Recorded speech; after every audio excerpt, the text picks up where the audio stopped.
Welcome to Inside New Albany Football with Coach Cody Stubblefield. I'm Jody Walls. I'm Brady Brock. We're with Gumtree Mortgage here in New Albany over on Starling Avenue. We specialize in home financing needs, whether it's a purchase, a refinance, or a new construction. And we're super passionate about trying to help you find the home of your dreams, help you get it financed, just like this one right here. Go Dogs. Go Dogs.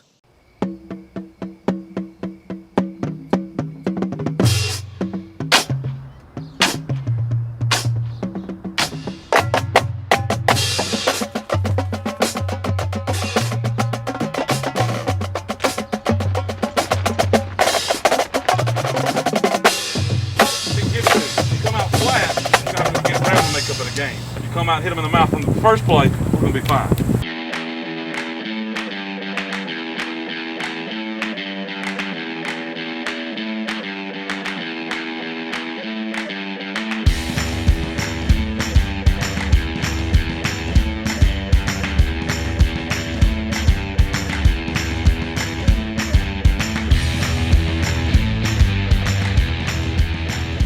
Well, hello and welcome to Inside New Albany High School Football. This is episode 4 of the 2022-2023 school year. We want to welcome a special guest, Coach Drew Wheeler. Mr. Paul Henry's out this week, so we want to welcome Coach. And also we've got Coach Cody Stubblefield here with us. Our site sponsor for the show is State Farm Insurance, Mr. Wally Morgan. And also our show sponsor is Gumtree Mortgage. It's Brady Brock and Jody Walls. Yeah, so obviously our sponsors are super important to us. If you need any insurance or home mortgage information, you can reach out to them. So, Coach, welcome, and Coach Wheeler, welcome. Thanks for having me. Before we talk about Byhalia and then this week's game against Boonville, we want to do a bit of a feature on Coach Wheeler. So, Coach, tell us just a little bit about where you're from, where you've been coaching, and your background. Man, I'm from Moorville. I've been coaching there the past 6 years. Before that, I was went to school at Moorville, so that was home for me for a while. After Moorville, I went to ICC, played there under Rick Collier, and then went to the Mississippi Valley State University and finished my playing career there. I was lucky enough to win a state championship at Moorville in 2017. That was an honor and a blessing. It was a good experience, and now I'm home with the Bulldogs. So. Well, tell us a little bit about your program, right? So every parent's going to wonder some of your non-negotiables, some of the things that are important to you. So, what are some of the things as a coach you want to accomplish, and what are some of those things that you want to see happen in your new program here in New Albany? Something I stressed as soon as I got hired and I met the kids is, we're competing no matter what we do. We're going to be, if we're on the field, we're expecting to win. If we're in the classroom, we're expecting to make A's. It's not make C's, do okay on the field. We want to be the best at whatever we do, and it's at everything we do. So if that's in practice, it might feel like, we're being hard on them about all the little things, but we're getting that culture where everything's important because we want to be the best at everything. Yeah, I used to always say the details matter. And the best teams pay attention to the details. As you've come into the community, what are some of the things you've noticed about the community, being from Moorville and now walking into New Albany and seeing kind of the culture of the school, of the town? What are some of the things you've noticed? The excitement, like this show here, just seeing the excitement from people. I went to a Mexican restaurant with my wife, and it took me 10 minutes to sit down, just people talking to me, coming up to me, hey, you're the new baseball coach, Coach Wheeler. So not only everybody knows you in New Albany, but the excitement around sports, you can tell it matters here. If we win football games, if we win baseball games, it matters. And that's where I wanted to be, and that's the reason I'm here.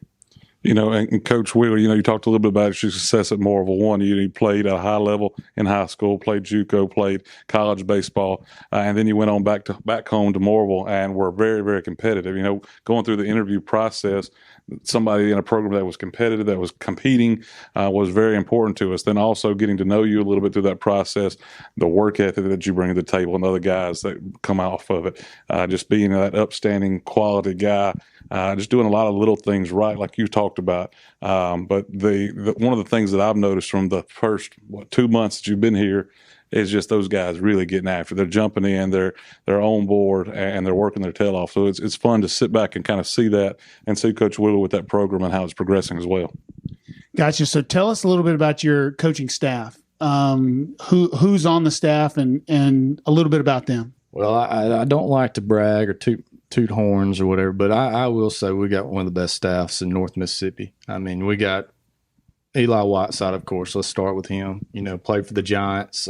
He's doing my catching, obviously. He's overseeing all bullpen work, and he's also our hitting coach. He's doing a phenomenal job with the guys and the resources that he's a guy I can go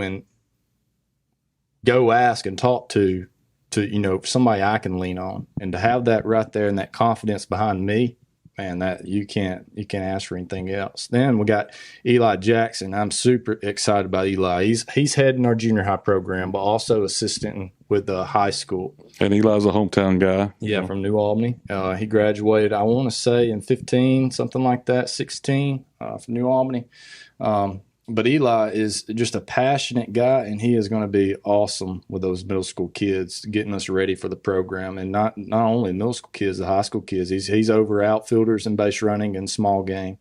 I had a chance to go over there. We was getting some orders from uniforms stuff, and I just went in there and watched Eli teach one day. And, Lord, he was grinding, teaching too. He was passionate. He was in there. So having that kind of passion in the middle school, starting to get that fire going for these guys, that's exciting. And then finally we got Justin Medlin. Unfortunately, he's a Ripley guy, but he knows. He's already picked up on the rivalry. He knows his stuff, man. He was at ICC. Rick Collier, our coach at ICC, played under Rick like I did, and me and Rick are fairly close. So he kind of told me about Juss and a little bit about him, and then I met Juss and got him, and we got him in for some interviews and stuff. And man, he's blown me away with just the knowledge he has. He is a baseball nerd. Like when you talk about different metrics, different statistics, new school baseball, he's got it. And it's he's actually been at and Eli Jackson too. Both of them went to Seattle, working with Driveline. The baseball community know what I'm talking about. So we've installed the drive line with our system, and both of them, Medlin has started the drive line throwing program with us, and we're on week 7 right now at 18 weeks, and that's going well. We had a few guys hit 90 this week on pull downs. So I got the tech guru, I got the veteran, and then I got the emotional guy. So, man, when you talk about staff, I'm going to take the show away on just my staff, but as you can tell, I'm excited about this coaching staff we got. It goes back to what we talk about all the time, whether it's football, baseball, basketball, you're as strong as the people you put around you. We're excited to have those guys. Taylor Good's another guy that's going to help you some. Taylor's at football right now. He's going to transition to middle school baseball. But, just from my athletic program overall, we're excited about all those guys that are on board with Coach Wheeler. It's going to be fun to watch them. Yeah, and for those that don't know, when you talk about Eli playing for the Giants, that's the Major League Baseball team, the San Francisco 2 World Series rings. That's right. So it's always good to have a person like that who can express something to the kids, who's also been at the highest level, so that they know that he has the credibility that if you will do what I'm asking, I know exactly where we're going. The thing I've wondered about him is, when he's at the Giants, he's dealing with professionals who are generally probably fundamentally sound, can do all the things that they need to do. And probably in pro baseball, it's more about getting everyone to get along and work hard and do some of the basics. I wonder now, when you're looking at high school players that might still need some development, how is he reacting to that versus inheriting really talented players and just getting them to basically work hard together and get along? He's a natural coach and a natural communicator. He understands the process, and that's, baseball coaches, football coaches, we all love the process, getting better to have this Friday night game, this process, Monday, Tuesday, this film night. He understands the process. But so he's with me on the same page. We both agreed that we got to start from the soil and work our way up, to the tree, so right. I mean, we break it down from the smallest fundamentals all the way up. So, yeah, he has a lot of knowledge to just cram in, but he is taking it slow with them, and is slowly installing, I think Eli, like these other guys, is just excited about the opportunity to give back some of that knowledge. He played baseball here. He was also a starting quarterback here too, just like Coach Wheeler. Coach Wheeler played at Moorville, played football for 4 years as well. But he had that knowledge. He had those experiences. If you don't do anything with it, what's it going for? And so this is an opportunity for him to give back some of that, to teach those guys. I know that was from the day one we started talking to him about the position. That was what he was excited about. Honestly, I couldn't be more excited about those guys. And again, from a football coach, we've got some guys all those guys have played multiple sports. That's something we're really promoting at New Albany, just playing different things, whether it's baseball, soccer, tennis, golf, whatever the case may be, but excelling at multiple things and leading by example, doing the right. So doing a tremendous job. Yeah, he had people invested in him, and now he's investing back. That's great. Right. So let's transition to Byhalia. So last week we competed against Byhalia at Byhalia, correct? We're at Byhalia, yep. And so tell us a little bit about the game. Byhalia, anytime you go to Byhalia, it's a little bit different environment. Some of the resources the coach has there at disposal, we're in a lot better shape from a financial standpoint here in New Albany. The kids show up and things may not be exactly like they are home, so it's a different experience for them. Byhalia year in and year out, they're athletic. I think for the most part, they were a little bit banged up. They weren't quite as big, quite as physical as maybe they have been in the past. The coach has been there, Jeff Payne, has only been there a couple months. He got the job right there at the end of the summer. Really not as sound a fundamental team as you'd expect maybe. So went in there, played a little rough early. Offensively, we had a bad snap. We transitioned. We had a little shuffle on our offensive line. Ethan Cathy was out, so starting left tackle. So we shifted Ethan Conley to play left, which shuffled Matthew Harris to play center. Had a bad snap early. Matthew got that under control. Just played a little sloppy at first. Didn't kind of get out of the gate swinging. Defensively though, played solid, and then offense kind of kept up with them. After that third drive, I believe, started scoring, and offensively didn't look back. So, just it's a different game going into Byhalia, but you never know exactly what to expect because they've always got athletes. So each week, I know you grade film. Do you do a player of the week on offense, on defense, on special team? Well, we do a player of the week. Tallahatchie Nutrition sponsors that. So really this week Cody Atkinson was our winner last week. This is his third game in a row over 100 yards, so he's doing really well. And with that comes the offensive line. But this week, I think our defense really played well, and priority. Even more so our defensive line.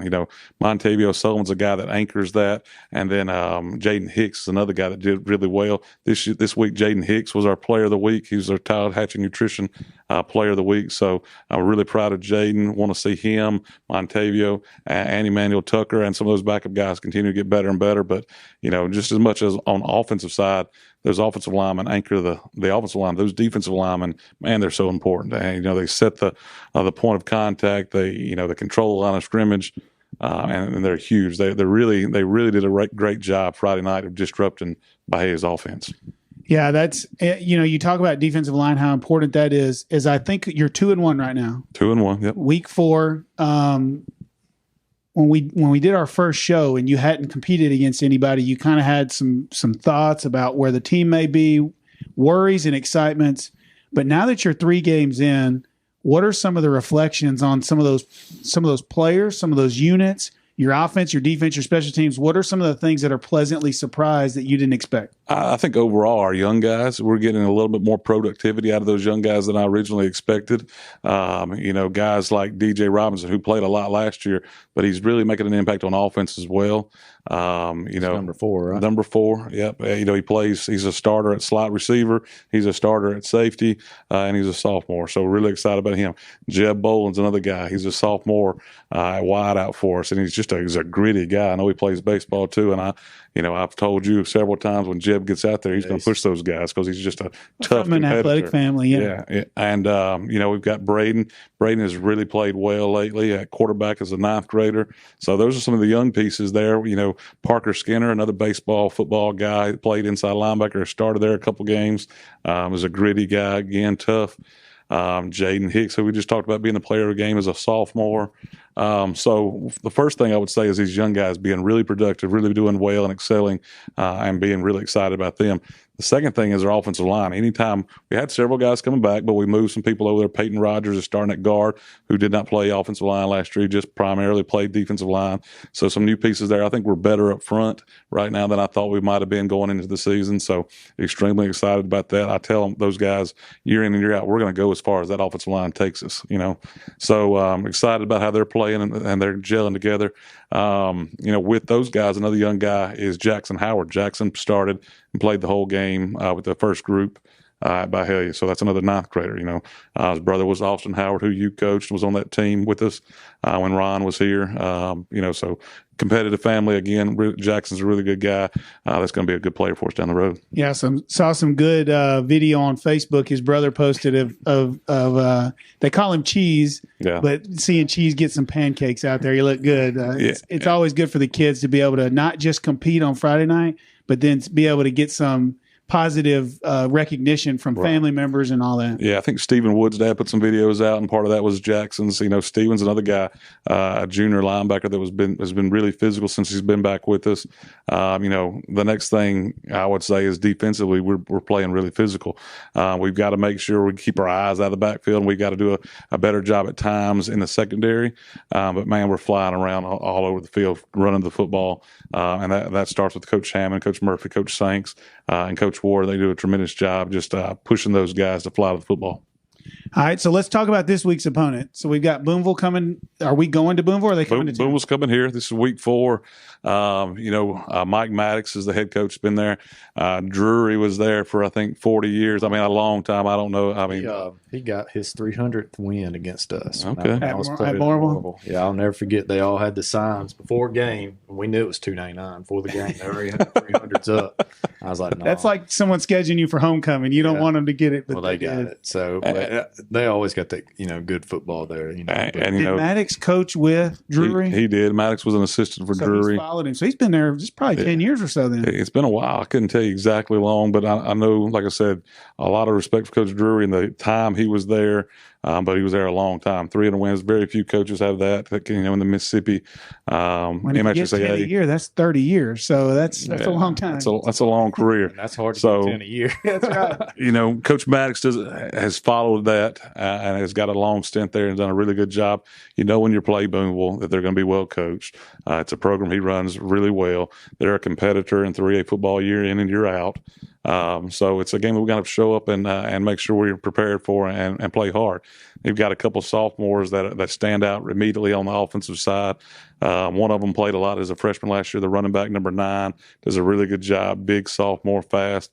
They've got a transfer, came in from Tupelo as a sophomore quarterback for them. Does a really good job, number 2. So those guys, there's enough weapons there that on defensively, we've got to line up, know where to line up, know our assignment, be sound, because they've got some weapons that can hurt us. Defensively, they're big. They're not probably the fastest team we're going to play for sure, but they've got great sides all the way across the defensive line, both inside linebackers. Their outside linebacker, number 6, is probably a 6'6" guy. He's a lightweight guy, but he's hard to throw over.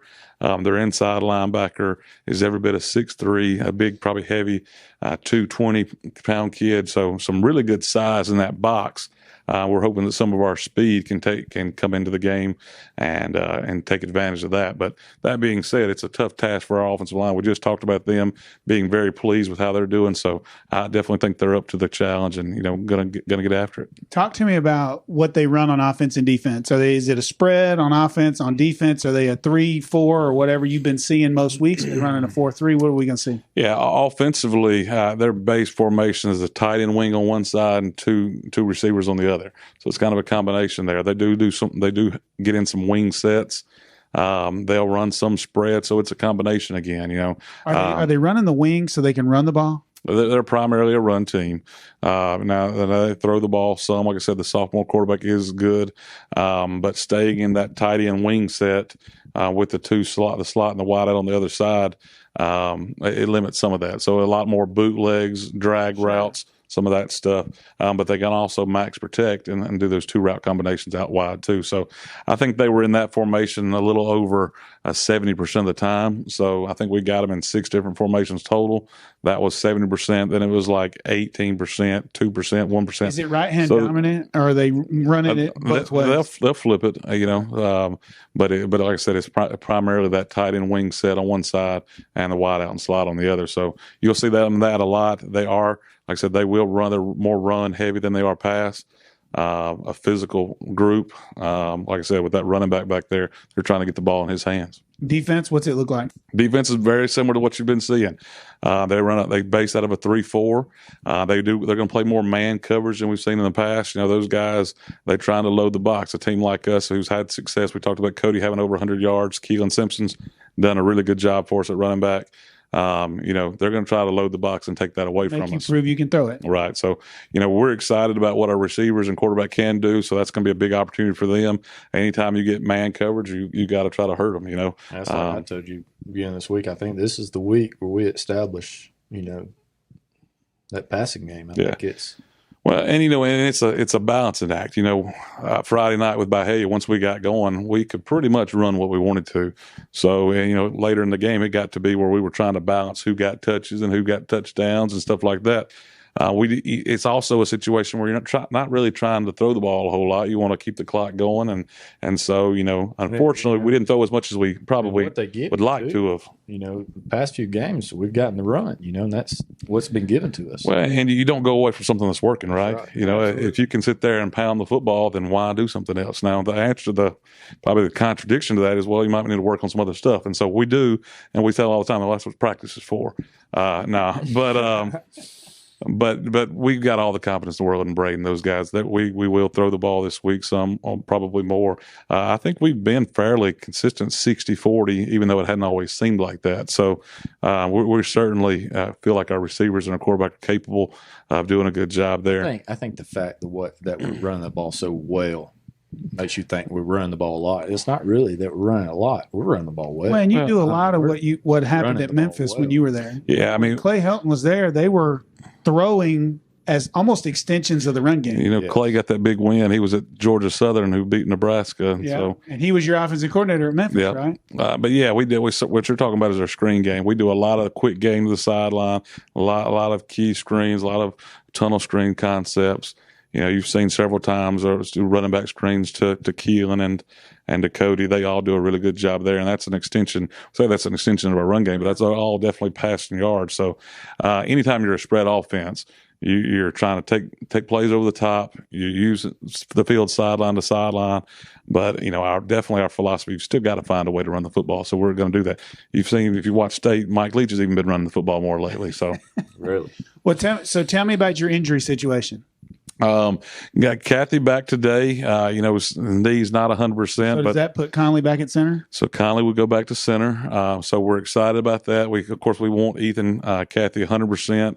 We'll keep tracking him. Tomorrow will be pretty much a run through, and then Friday's game day. So we're going to kind of keep seeing how he's progressing. What about Drew Hobson? I hadn't heard much about him this year, and I know he's been injured. Yeah, Drew's still getting over that fractured shoulder blade, but it's going well. I think he goes back to the doctor in 2 weeks. So, optimistically, we think we won't be too much longer without him. And, and Coach Wheeler knows Drew, but for you guys that have seen him before, Drew's the bull in the china shop that is just going to wreak havoc. You'll go to practice, and he looks like he is he's dying not to be out there. Gosh, so when he comes back, I was listening to him today. He's just eyed in. When they're on defense, he's eyed in watering. So when he comes back, that's going to be exciting. When I told his mom, you say bull in a china shop, but I don't even think that's a good enough analogy. He's more like a bull in a hardware store. He'd tear up the hardware store. Well, and like Coach is saying, Coach comes out there. I enjoy Coach coming out there at the end of practice a lot of days after he's done with baseball, but he'll sit there and he's swinging. He's swaying. He's ready to move. And like I said, if you sit there and watch him, if he's not in the game, he's going to be swaying back and forth. He's going to be holding his arms, trying to restrain himself. He's a lot of pent up aggression, and so it's and that says a lot about a kid too. A lot of kids get hurt. You might not see him till forward. That dude's there. He's watching. He cares about it. Yep. So we're definitely excited to get Drew back. Drew's going to be a big asset back to that inside linebacker spot. We're very pleased with how a lot of those other guys have done.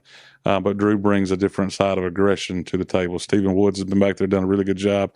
Parker Skinner stepped in as a 9th grader, and then Keener has been there and has played from started every game so far. So it sounds like y'all are basically home and away every other week. We are. Our schedule got set up this year. The odd weeks are basically away, and the even weeks are basically at home. That's right. So in week 6, we'll be at home. Week 8. Yep. So tell me which of those weeks is homecoming? Is it week 6 or week 8? It's North Pontotoc. I believe that date is October the 14th, if I'm not mistaken. So about a month. Yeah, we're a few weeks away. So after we got Boonville, then we got Corinth, Pontotoc, Ripley, then North Pontotoc. Gotcha. So about a month away, yeah. So a month away. And then tell us a little bit about the live stream and just kind of call out the folks that are working on the live stream. Yeah, we do it every week. We've got a lot of different sponsors that have sponsored games and doing commercial sponsors, and that's so people in the community that can't make it out to the game, they get to follow it. If your grandparents live in Ohio and want to follow little Billy, they're able to do that. But it takes a lot of work, like you said. Chris Russell, that journalism staff, day in and day out, work on that thing. They do a tremendous job with it. Our radio guys at WNAU Radio, they pipe that feed in there. This past week, I think they had a little trouble the second half. Whether it's internet and they're trying to use a hotspot or a school's internet or weather. We had a lot of weather issues. It looked like rain at any point this past week, and prepared for rain. Didn't really know how that was going to work out, but it didn't get wet at all. But I know Chris was up there worried constantly with that equipment and the weather. So, but those guys and that group of students do a tremendous job with it. I think it's fun because it kind of coincides with journalism at school and digital media. There's a lot of it that's involved in it. So it's right up Chris's alley, and they do a tremendous job. Yeah, I think it's important to call out that some schools and districts will have a all-adult crew run that, and it looks very professional. What I like about what New Albany's doing is it's not all adults doing it. So at times, it's going to look like it's not professionals running the broadcast, but at least the students are getting the opportunity to learn how to do it, whether it's from a technical standpoint, a camera standpoint, an interview, whatever. So excited they did it. But if you are in town, we'd encourage you to go to the game and support the Bulldogs in person. Is there anything else? Well, I think, they've got a group of parents. I think they're doing some tents up on that front field before the game. So that's an awesome deal. Awesome. We got some tailgating. What time does that start? They use about an hour for kickoff. Yeah, I think they'll be there. So we're kicking off 7:30, so about 6:30? Yeah, I think between 6:30, I think I think you'll see there. They're going to. It was a lot of people there. I drove the old golf cart through there. There was a ton of people. A ton of people. Well, that goes back. That was awesome. We want Friday night that to be the place to be. We want, friends, family, everybody in New Albany. If you're here and if you're in town, come out Friday night, watch us play Boonville. It's going to be a good game. Like I said, the tailgate, I know they've got some parents and some churches, some different organizations going to be tailgating this week. It's a great atmosphere, and we want it to be even better. Yeah, you got me excited to go Friday night, but also, Coach, I can't wait till baseball season starts. When is the first baseball game? And usually it seems like it's in February, but it's almost too cold to be playing baseball. It is on Valentine's Day. And we play Center Hill at home, I believe. So you already know. Okay with that? Yes, that's just part of it. I don't know if we've had a Valentine's Day since we got married. They did change up. They get a little bit quicker start this year. So we actually get to go after school as soon as we get back from Christmas break, which is You're talking about with practice, and then the first game is. Yeah. And for those that don't know, the season might have started in March or late February, but you couldn't practice till like January 31st. Yeah. So you're saying right when you come back from Christmas break, you can go right to practice. Is that for all spring sports? I know it's baseball and softball. The big thing there was sports that were dependent upon fields and stuff outside. It's a terrible time of the year, whether it's cold or rainy or wet. Mississippi, yeah. So a lot of the time they were not getting the preparation they needed, so they extended that for them. So I think that was a good move by MHSAA. And it's probably good too because it just kind of builds up stamina in their arm to be able to be out there practicing. But also when you kind of get north of Jackson, the weather's a little different than it is when you're below or south of Hattiesburg and on the coast. So maybe balances that. And that goes back to just preparing and training those athletes. Bottom line, it's a huge part of coaching, right?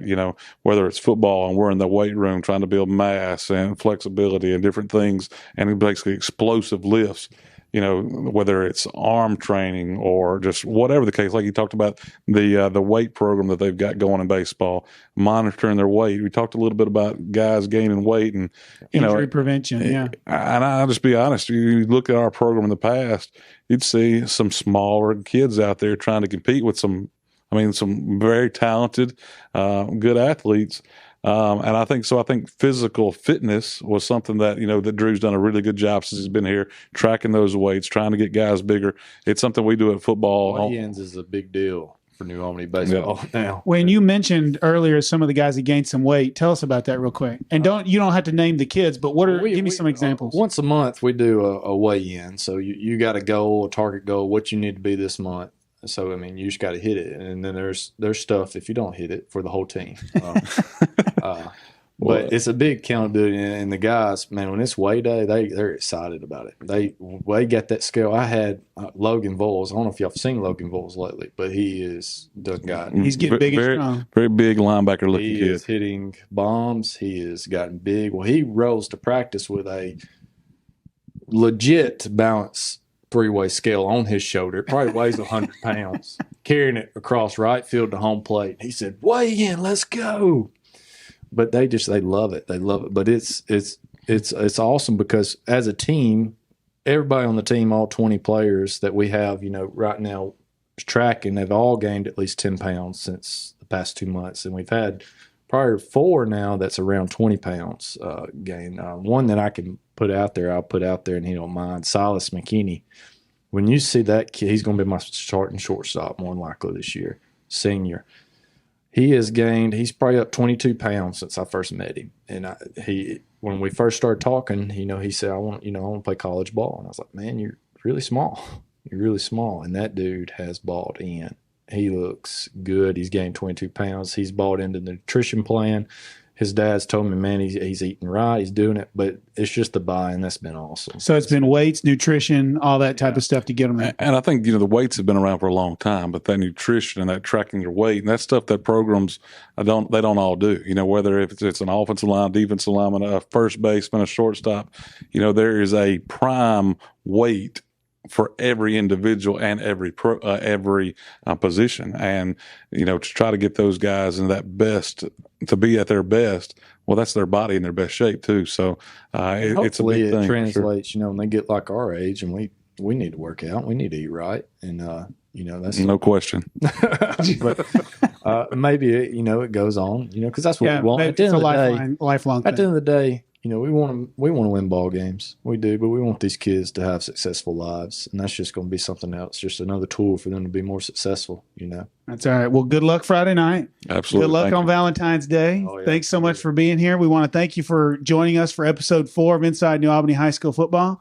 Our site sponsor again is Wally Morgan State Farm, and our show sponsor is Gumtree Mortgage. Jody Walls, Brady Brock, appreciate those guys, and Wally Morgan for sure. Yeah, so thanks so much for joining us, and we'll see you next week. Go Bulldogs. Thank you. Wally Morgan State Farm is proud to host Coach Cody Stubbefield's New Albany Bulldog pregame show. At Wally Morgan State Farm, family is important to us. We think of ourselves as a family and our community as a family, and nothing is more important than nurturing the youth in our community. We are super proud of Coach Stubblefield and all the work he's done for Bulldog football, and we are super excited to support him and the entire team and see what they do this season. Go Dogs!